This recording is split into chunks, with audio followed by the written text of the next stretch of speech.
Hey, it's the Bryan and Ryan podcast. Welcome to the pod. I'm Brian Houston. That's Ryan Peterson. Mr. Peterson, how are you, sir?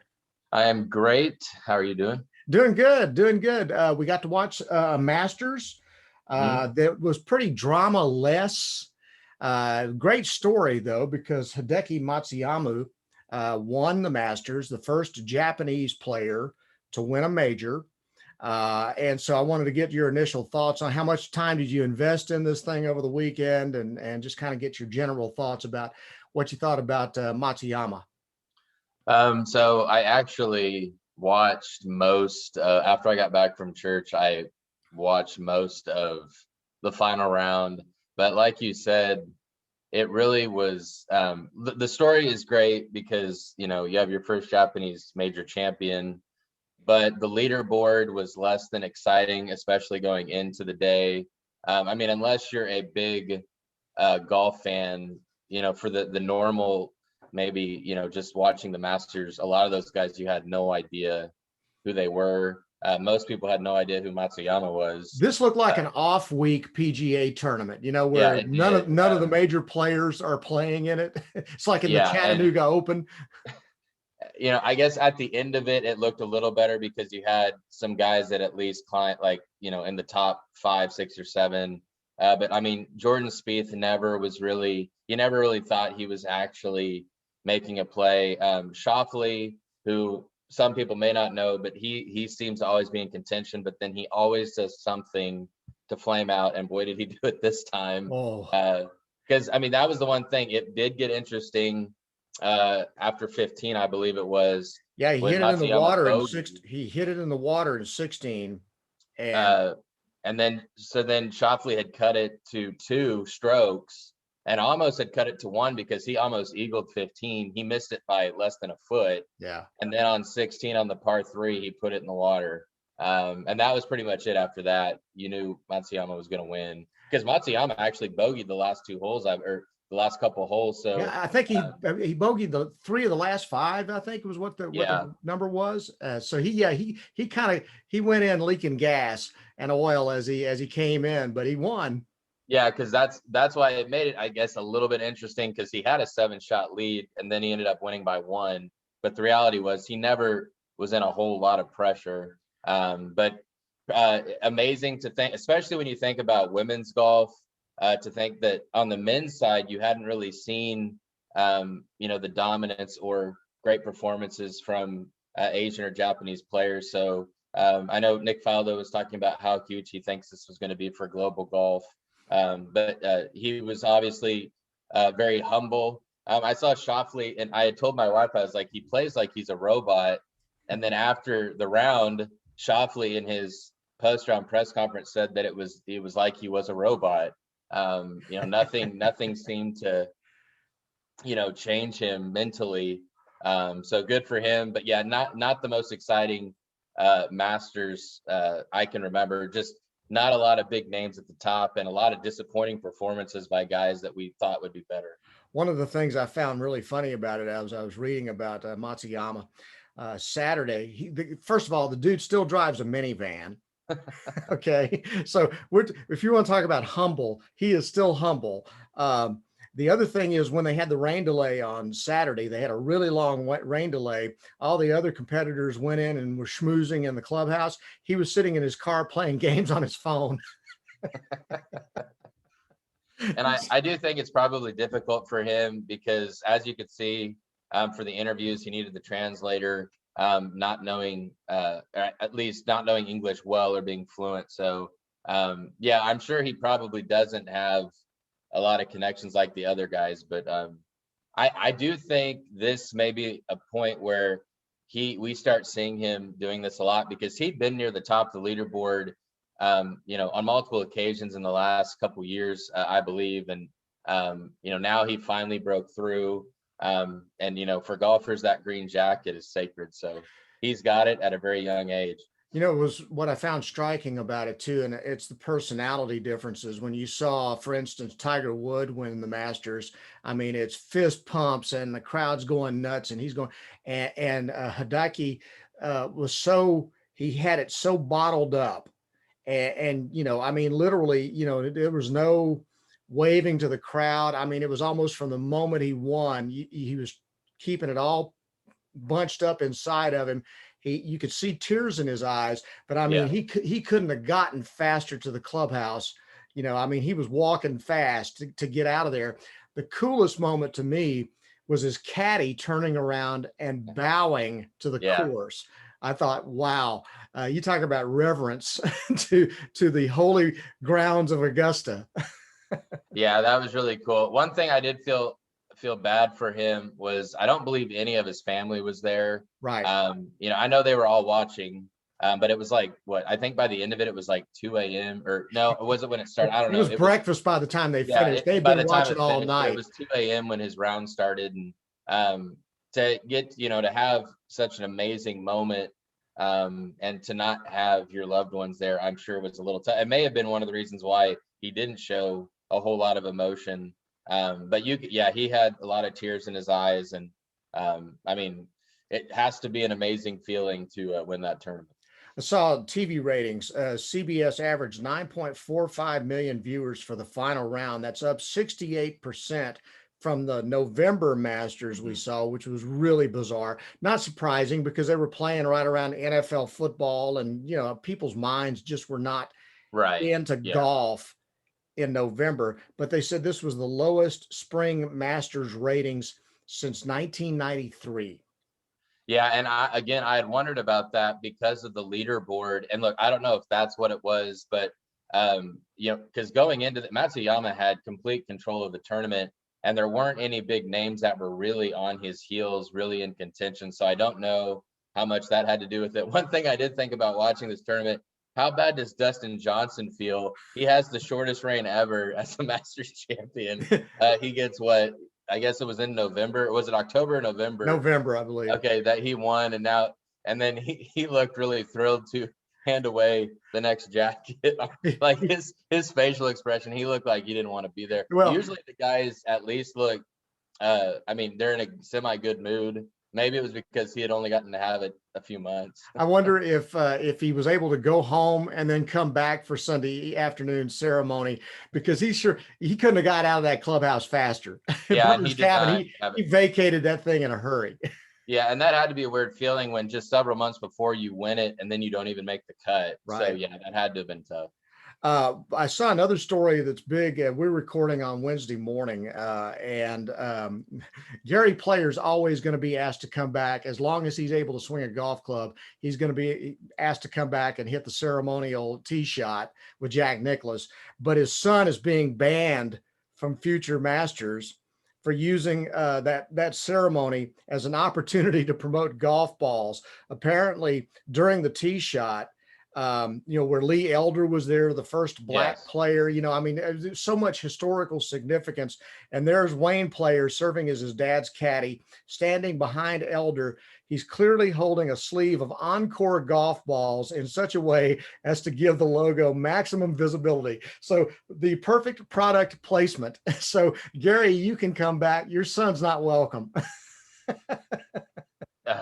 It's funny too, because when they showed that, and I think they showed it a couple times, I didn't even notice. I was focusing on Elder, but that is I don't even know what to say to that. But it also shows you the Masters, they don't fool around. If you tick them off, you're gone. But yeah, Gary Player, I think he's going to be able to hit until he's 100 if he lives that long, because he's in better shape than I'm in. So. Oh, listen, dude's still doing what, 1,000 sit-ups a day or something like that. I mean, it's just crazy. The one other thing, I didn't mention this to you when we were talking before, but I have to mention this. We talk about our favorite events, and the Final Four just finished up. But I have to say, my favorite happening in sports is the final 2 or 3 innings of a no-hitter. And I was out doing a high school baseball game Friday night, but I happened to get back in time to turn the TV on and see the final 3 innings of Joe Musgrave's no-hitter against the Texas Rangers. And I don't care if it's your team or if it's against your team. To me, when it doesn't matter where you are, the guys on the road, everybody's standing, everybody's cheering on every pitch. The tension is so thick you could cut it with a knife. And then to see the final out and see the celebration going on. And it could be a Hall of Fame pitcher. It could be a guy who is a complete no name that you're never going to hear from again. But it is the coolest thing in sports to see somebody pull that off, especially the way he did it the other night, because I think the only batter that got on base, he hit him. Otherwise, Yeah, he'd have had a perfect had a game. perfect game. Yeah. Which just shows you how hard it is. I went back, I was looking one time at the number of one hitters that Nolan Ryan had. You know, he's got the 7 no hitters, but I mean, he had like double figures in one hitters, which just shows you how hard it is. But it's still, to me, it's one of, you know, if I know that somebody's throwing a no hitter, man, I'm grabbing the TV and I'm going for it to see, you know, where can I find it? Is ESPN break it in, or the MLB network? Because there's just nothing more fun to me than watching. And you know, obviously there was limited crowd at Globe Life Park, but when the place is packed, it doesn't matter if you're on the road or at home, people are going nuts. Yeah, 7 or 8 years ago, because I've never seen one in person. Me neither. And 7 or 8 years ago, I was at a Rangers Red Sox game, and Yu Darvish had a no hitter into the 9th. Oh my! And the funny thing was, my buddy and I that were there, our family said come with us, but I was like, we weren't talking about it. Like we didn't even want to acknowledge that it was happening.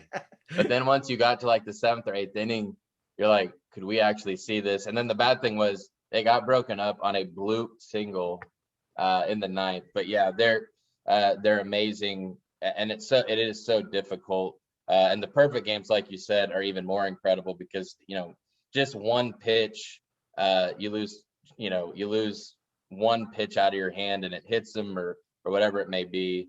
But yeah, it's so cool to see that whenever it happens. It is such. I always feel like don't say anything until at least, I don't know, the 8th inning.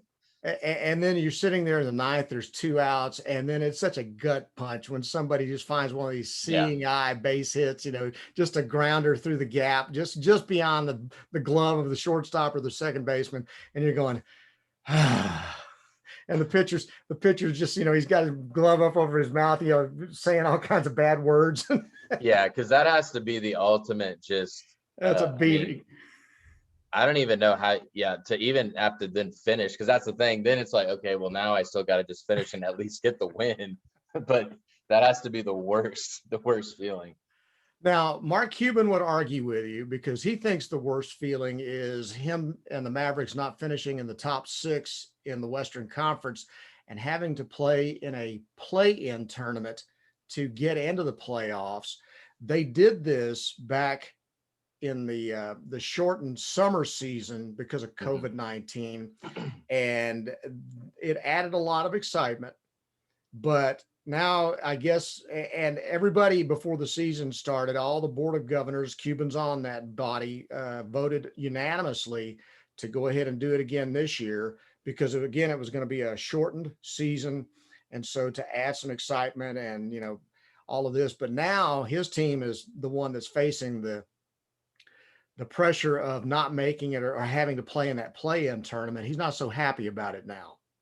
Yeah, and you know that's I can't take anything he says about this seriously because he voted for it, and now he's saying it was a terrible idea. The other thing too, I truly believe that Mark Cuban thought, because he got Luka and he brought in Porzingis, I think he thought that the Mavericks were set to be a powerhouse in the West and that they wouldn't even have to worry about being a 7th through a 10 seed and they would have the bye anyways, but it has not worked out like that. They've had COVID and injury issues, and now they find themselves, you know, in that 7 to 10 range. I didn't like this from the beginning. Now, the one thing I'm confused, so when they did it in the bubble at the end of last year, I thought that you only got to the 9 and 10 seeds only got to get into that if they were within a certain amount of games. But I was reading this morning, I don't think that matters now. If you're the 10 seed, you're in. So I think that's ridiculous. Is that right or no? The way I understand it is the 7 and 8 seed teams have to win one game. Right. Get in. the 9 and 10 seeds have to win 2 games. Right. So basically the way it works is I'm looking at here, seven would play 8, and the winner of that you're in. Okay. But if you lose, you still have another chance because you'll play one of the 9 or 10. Right. But my problem with it is if you have a 10 seed, let's say, that's 15 games under 500, and you have an 8 seed that is 5 games over 500. I mean, and yet you're giving the 10 seed, basically a one-off. I mean, a chance to just win 2 games to get in. I know the NBA was trying to find a way to make the postseason more exciting. They had even talked about like having a midseason tournament. This was all pre-COVID that all this, they were trying to come up with all of these cool different things that they could do. But I mean, the one thing I agree with Cuban is I don't think it was a good idea. Because I just don't think it's fair to a 7 or 8 seed if they do legitimately have much better records. And now they're left to have to do these play-in games to get in. But I don't want to hear it from Cuban because he was one of the guys that approved it. You just don't like Cuban.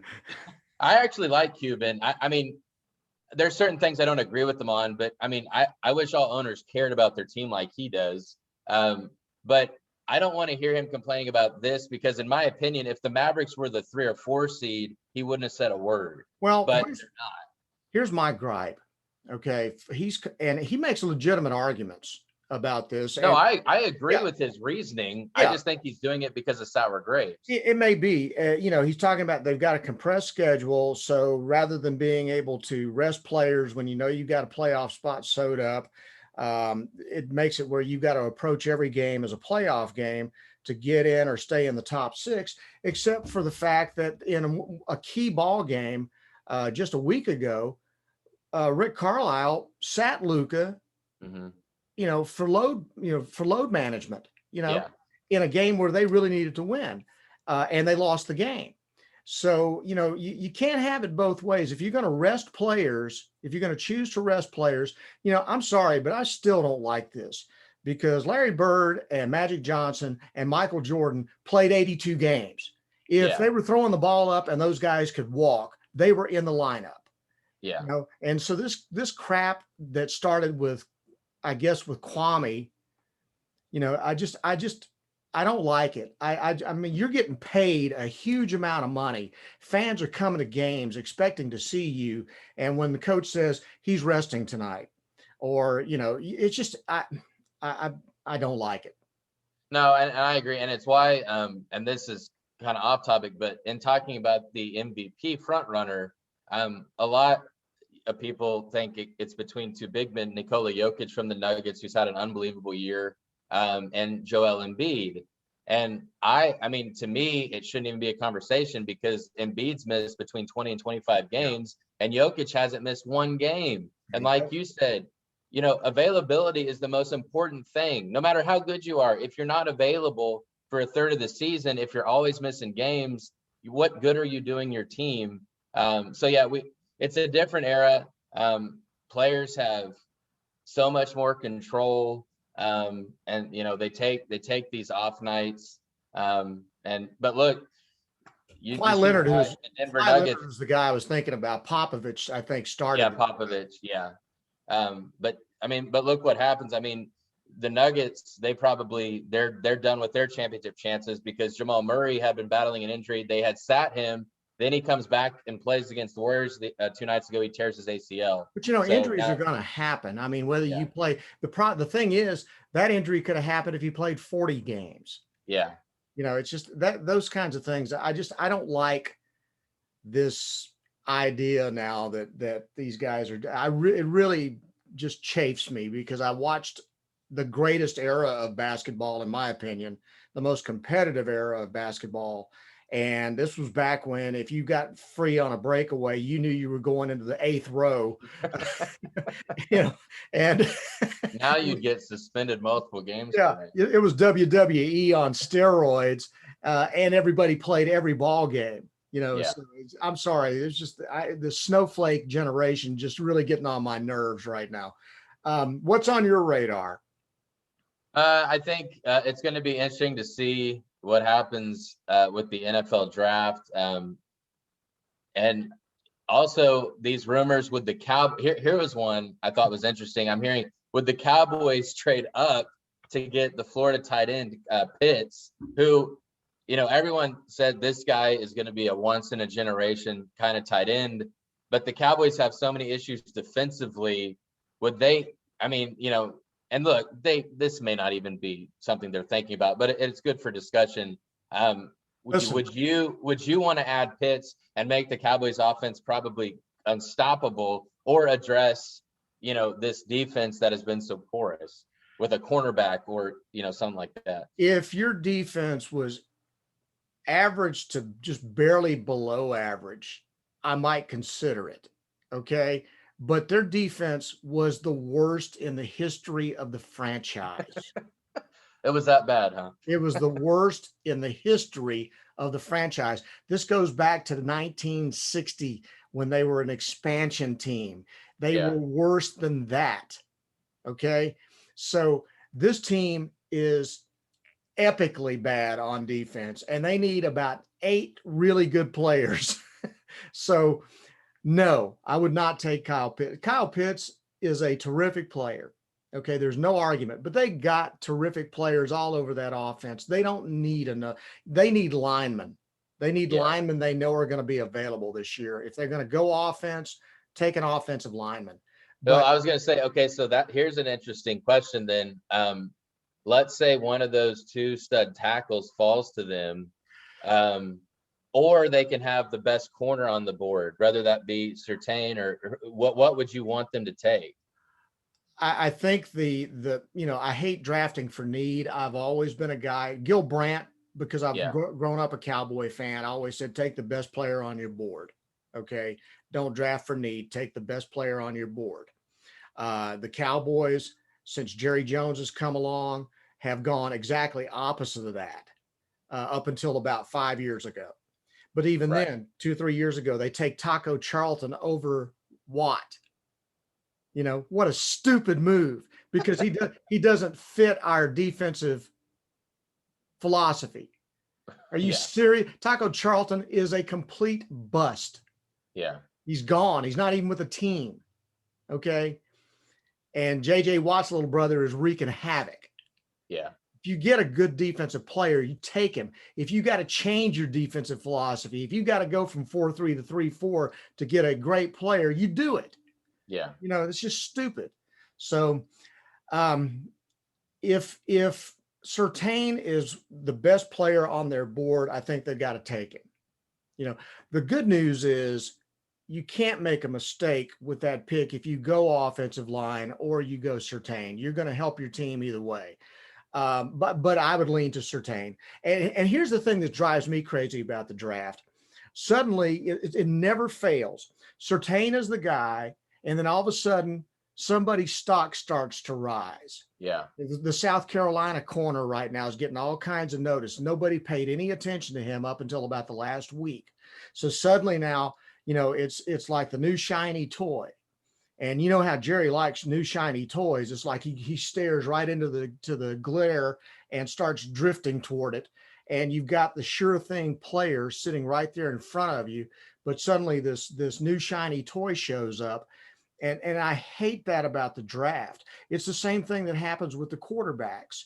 You got the obvious quarterback, but then the dude from North Dakota State shows up out of nowhere, and suddenly he's the new shiny toy. You got no tape on. He's Mitch Trubisky.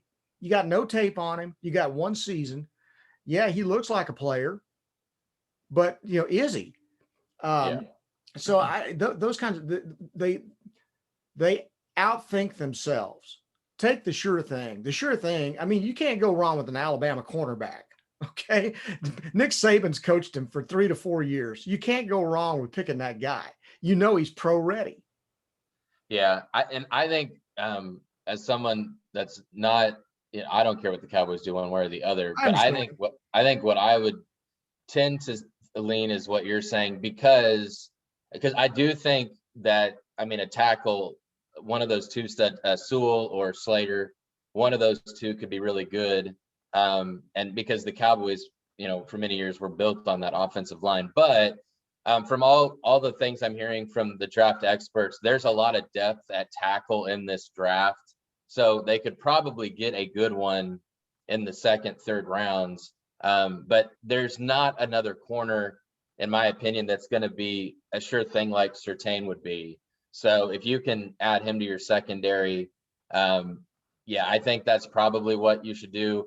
But I think it will be a tough decision for them to make, especially if they're even thinking about it. What if Pitts somehow fell to them as well? What would he want the shiny toy? But like, they got to address that defense because the offense has enough weapons. I mean, what more can you really add to that offense at this point outside of offensive line? Well, again, I just hope they take the best player on the board. But if it's Pitts, what I would do, I would trade down, but I would not trade beyond 15. Yeah. I wouldn't trade it. You got to stay in that top 15 if you want to get a great player. Yeah. So if you trade down and you pick up additional draft picks and you still are within, 2 or 3 slots of where you are, then I think, okay, trade down. Jerry, though, trades out of the first round a lot of times, and that drives me nuts too. One other thing before we go, once again, we think we're out of the woods on COVID. And yet we see right now that I read a story yesterday where Michigan is bracing for a spike and hospital stress greater than last April right now. So this thing's not over. And apparently there are some NFL teams who are still quite concerned about the virus and dealing with that in OTAs and the volunteer workouts. Yeah, and because yesterday, now the NFLPA had sent a memo basically to every team, every player, saying they felt that they needed to boycott the in-person OTAs. Last year, if you remember, it was all virtual. I think a lot of players ended up liking that. The Denver Broncos became the first team yesterday to basically, say that they are, as a team, they had a vote and they are boycotting, and they're supposed to be the first of, I don't know if it'll be every team, but it will be many. They cited in Colorado, kind of what you were saying in Michigan, that right now the numbers are actually higher than they were at this time last year when they did virtual. So the players are saying, why would we take that risk when chances are even higher now? This is going to be interesting though, Bryan, because what if, and we're going to see, what if some teams are more worried about, and I'm not going to argue what you should or shouldn't do, but what if some teams say, what if Tom Brady is saying to the Buccaneers guys, hey, we want to win the Super Bowl again, we need to get together. Then you have a team like the Broncos, who, to me, with a young quarterback, they need to be getting together. Look, I understand why they're not, but they need to be getting together. So then you're talking about, is there going to be a competitive advantage, disadvantage for the ones that maybe buck the trend and go against what the NFLPA is saying? So it's going to be interesting to see how, I want to see what other teams are going to do this. Because the Bucs may have been a team that also said they're not going to do it as well, but which was funny because Brady was illegally meeting with teammates last year, but then they're going to boycott meeting at the team facility. They may boycott facility meetings, but I guarantee Brady's holding workouts, and they're going to show up too, by the way. At least the receivers are going to show up with Tom. I personally think this is a money play. I don't trust the players that they were saying, oh, we're afraid of getting COVID. They are looking to try to get out of as much practice as possible. They saw they could do it last year. They've tried every time they've cut a new deal, they've limited even more hours of practice. Yeah. So, it's all about doing as little work as possible for as much money as you can get. But the thing with it is, like, so for a team like, let's say, the Chiefs, that core has been together for a long time. Could they get by? Yeah, I don't think it's going to matter to them. But younger teams that have young quarterbacks or young cores that are trying to build a culture, I do think, I guess it's going to be interesting to see, because the rich could just keep getting richer. Well, but the bad teams aren't going to get any better. I agree with you, but the problem is, if the players choose to do that, that's on them. I totally agree. But that's why I'm saying it's going to be interesting to see what the teams choose to do. Because I already saw within the Broncos, there was one of the other linebackers, he didn't agree. He thinks that they should be getting together. So See, you could have dissension within teams about what you're doing. I just think that, first of all, I think the NFLPA needs to be blown up and they need new leadership. I mean, it's a weak union to begin with, but I think that the things that they've done have actually hurt them as players. As far as the amount of work they did. Troy Aikman said it a million times. He says, you look at the quality of the game right now, they never practice. You look at how bad defenses are, they never practice tackling, so they're terrible tackles. So I just think the lack of practice really hurts the overall quality of the game. And then if these guys, these young guys decide, hey, I'm out, I'm not going to voluntary workouts. Well, great. Then go 6-10 next year and miss out on a playoff check. Yeah. I don't like the direction this thing's going. The other thing I'll say, and then we'll wrap up. So one of the excuses I was hearing when ESPN, when they were reporting the proposed boycott, or more teams are going to be doing this, was, well, the quality of play was still really high last year, even No, without the offseason. And my thing is, well, maybe it was really high for a few select teams. Like the Chiefs are elite because of Patrick Mahomes. yeah, There's certain guys that can lift everybody, lift everyone's sails and lift up the tide, if you will.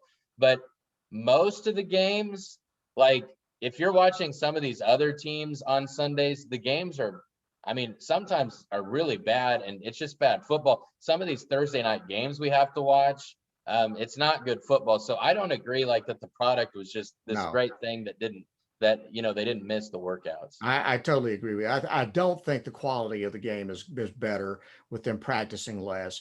And you can see it especially on the defense, Yeah. because the defensive technique, and I would point to the Cowboys changing defensive coordinators and not having those voluntary workouts. They had that epically bad season last year trying to run a more complicated scheme, and you had guys running around, 30 yards behind receivers they were supposed to be covering because they didn't even know where they were supposed to be. So Yeah. no, it was not better football. All right, so I'm gonna ask for a raise and cut my hours by half and see how that goes over. Good luck. Let me know how it goes. Yeah. If I'm alive to tell you, I'll let you know. That's Ryan. I'm Bryan. Be sure and listen. Be sure and leave some nice comments. Keep the ugly stuff to yourself. Share with your friends. Subscribe to the channel, and we will see you next week. Thanks, Ryan. Yeah. See it. All right.